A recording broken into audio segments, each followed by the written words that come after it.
नमस्कार दोस्तों, आप सभी का अपने YouTube channel simple way study पर स्वागत है। दोस्तों, एक नए वीडियो की शुरुआत करते हैं और इस वीडियो में हम 23 मार्च 2024 के सभी महत्वपूर्ण करंट अफेयर्स को देखेंगे। तो चलिए वीडियो की शुरुआत करते हैं। सबसे पहला प्रश्न है, मार्च 2024 में अंतर्राष्ट्रीय दूरसंचार संघ की बैठक कहाँ आयोजित की गई है? तो इसकी बैठक जेनेवा, स्विट्जरलैंड में आयोजित की गई है। अंतर्राष्ट्रीय दूरसंचार संघ की बैठक जेनेवा में 18 से 20 मार्च 2024 तक आयोजित की गई है। इसमें भारत का प्रतिनिधित्व भारतीय दूरसंचार विभाग के सचिव डॉक्टर नीरज मित्तल ने किया है। इस बैठक में ITU ने भारत को डिजिटल इनोवेशन बोर्ड का सह अध्यक्ष चुना है। विश्व गौरैया दिवस कब मनाया जाता है? तो ये मनाया जाता है 20 मार्च को।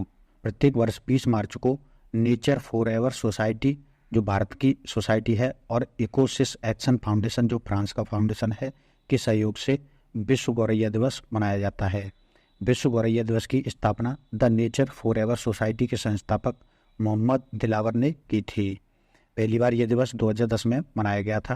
और 2024 की थीम क्या रही है? तो sparrow give them a tweet channel, I love sparrow, we love sparrow. तो 2024 की ये थीम रही है। तो यहाँ पर गौरैया की अलग अलग प्रजातियों के नाम दिए गए हैं। 2023-24 के लिए इंडियन बैंक एसोसिएशन के अध्यक्ष के रूप में किसे चुना गया है?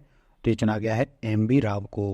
सेंट्रल बैंक ऑफ इंडिया के प्रबंध निदेशक और मुख्य कार्यकारी अधिकारी MB राव को 2023-24 के लिए इंडियन बैंक एसोसिएशन के नए अध्यक्ष के रूप में चुना गया है। इन्हें अतुल कुमार गोयल के स्थान पर चुना गया है।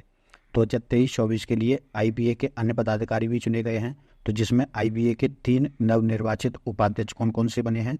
तो दिनेश खारा बने हैं, और शांति लाल जैन बने हैं, और डॉक्टर N कामाकोडी बने हैं। तो ये 3 उपाध्यक्ष बने हैं। और IBA के मानद सचिव कौन बने हैं? तो माधव नायर बने हैं IBA के मानद सचिव। हैती में फंसे भारतीयों को बचाने के लिए भारत सरकार ने कौन सा ऑपरेशन शुरू किया है? तो भारत ने ऑपरेशन इंद्रावती शुरू किया है। भारत सरकार ने हिंसाग्रस्त कैरिबियाई देश हैती में फंसे भारतीयों को पड़ोसी देश डोमिनिका गणराज्य में स्थानांतरित करने के लिए ऑपरेशन इंद्रावती चलाया है। तो हैती में पहले फ्रांस का उपनिवेश था, तो इस देश में भारत का कोई राजनयिक दूतावास नहीं है।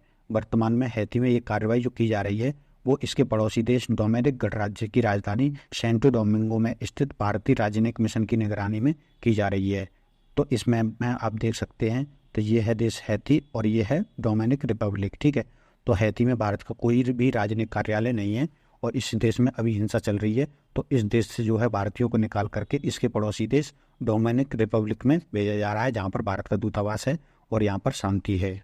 हैती की बात करें तो यहाँ की राजधानी पोर्ट ओ प्रिंस है, मुद्रा हैतियन गोर्दे है, और ये देश उत्तरी अमेरिका महाद्वीप के कैरिबियाई देशों में कैरिबियाई द्वीप समूह में स्थित है। विश्व जल दिवस कब मनाया जाता है? तो ये मनाया जाता है 22 मार्च को।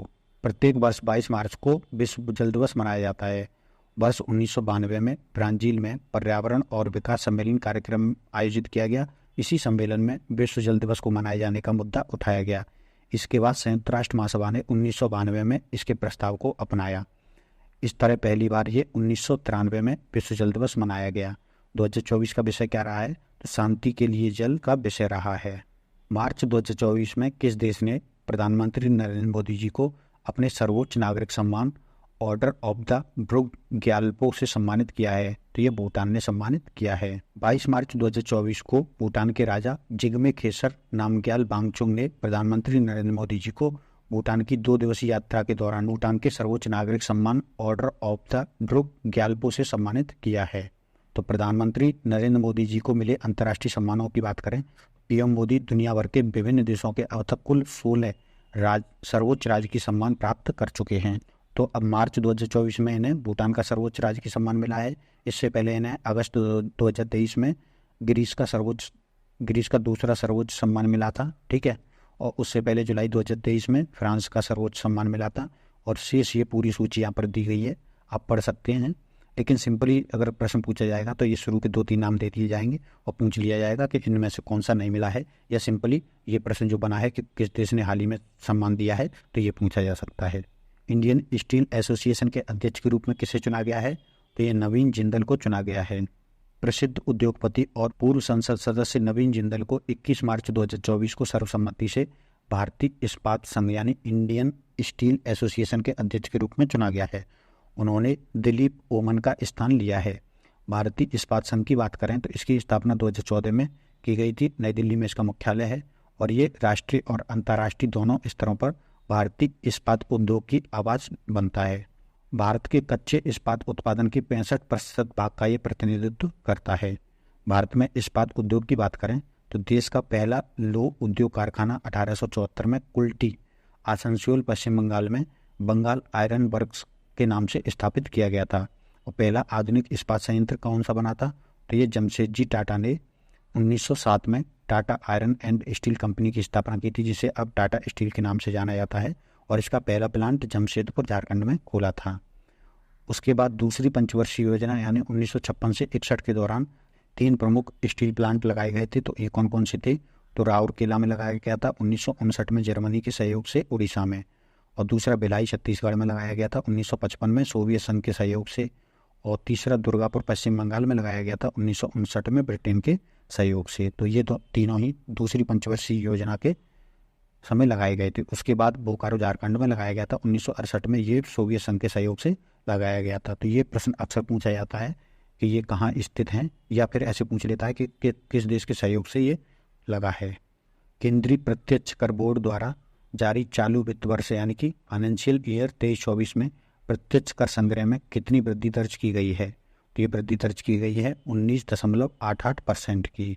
केंद्रीय प्रत्यक्ष कर बोर्ड यानी कि central board of direct taxes द्वारा 19 मार्च 2024 को जारी आंकड़ों के अनुसार प्रत्यक्ष टैक्स कलेक्शन में 19.88% की वृद्धि के साथ ये बढ़कर के 18.90 लाख करोड़ रुपए से ज़्यादा हो गया है। चालू वित्त वर्ष में 17 मार्च तक करीब 3.37 लाख करोड़ का रिफंड भी किया गया है। रिफंड चुकाने से पहले नेट डायरेक्ट कलेक्शन कितना हुआ था, तो ये 22.27 लाख करोड़ हुआ था। और इसमें कितनी वृद्धि दर्ज की गई थी पिछले वर्ष के मुकाबले, तो 18.74% वृद्धि इसमें दर्ज की गई थी। ठीक है। और इस बार एडवांस टैक्स कलेक्शन कितना आया है, तो 9.11 लाख करोड़ रुपए एडवांस टैक्स कलेक्शन आया है, और इसमें 22.31% की वृद्धि दर्ज की गई। सरकार ने पूरे वित्त वर्ष यानी कि फाइनेंशियल ईयर 2023-24 में पूरे वर्ष में प्रत्यक्ष कर संग्रह कितना रहने का अनुमान लगाया है, तो सरकार ने अनुमान लगाया है कि ये 19.45 लाख करोड़ रुपए रहने की संभावना है। ठीक है। तो अभी जो आंकड़े आए हैं वो पिछले अप्रैल से लेकर के फरवरी 2024 तक के आए हैं, और अभी 1 महीना बचा है। ठीक है। तो अब तक जो प्रत्यक्ष कर संग्रह रहा है वो 18.90 लाख करोड़ रहा है, जबकि पूरे जो मार्च को भी जोड़ लेंगे तो इस सरकार का अनुमान है कि ये 19.45 लाख करोड़ रुपए के करीब रहेगा। और इनमें से अलग अलग डिवीजन बात करें तो इसमें कॉरपोरेशन टैक्स का जो हिस्सा रहा है वो 9.14 लाख करोड़ के करीब रहा है, जबकि personal income tax plus security transaction tax 9.72 lakh crore के करीब रहा है।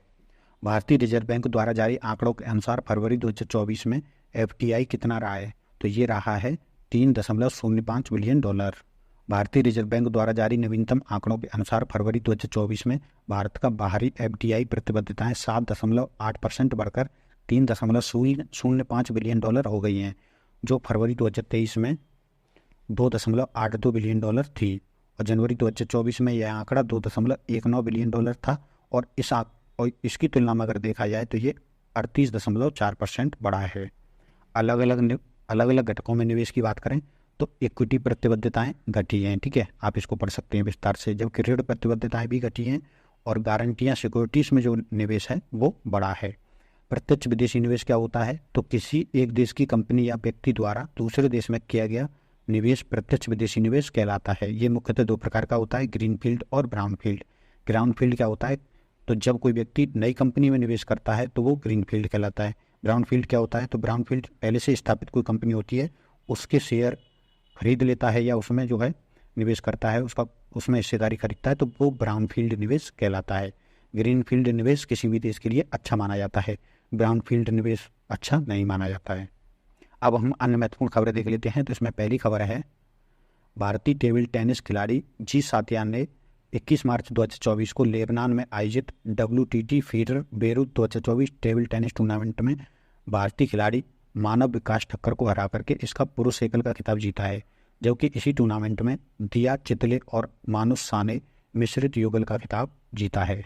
राष्ट्रीय कैडेट कोर यानी NCC और nuclear power corporation of India limited ने परमाणु ऊर्जा के शांतिपूर्ण उपयोग को बढ़ावा देने के लिए 21 मार्च 2024 को नई दिल्ली में एक समझौता किया है। इस समझौते के तहत जो एनसीसी कैडेट हैं वो जगह जगह कैंपेन करके और परमाणु ऊर्जा के शांतिपूर्ण उपयोग के बारे में जागरूकता लोगों के बीच बढ़ाएंगे।